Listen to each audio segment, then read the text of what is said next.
To enable performance mode on POCO X8 Pro or Pro Max, first we can open the settings. Over here in settings, we're gonna scroll down a little bit and we need to find the battery option. Once you go to battery, here we have the current mode, so you should be able to tap on the current mode and you should be able to switch to the ultimate mode, which is pretty much the performance mode on this device.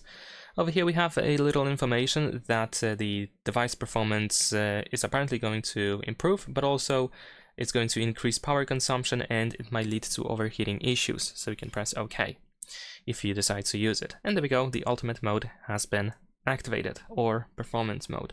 What you can also do is you can add the button or shortcut to the control center, and here we're gonna use the edit at the bottom of the control center.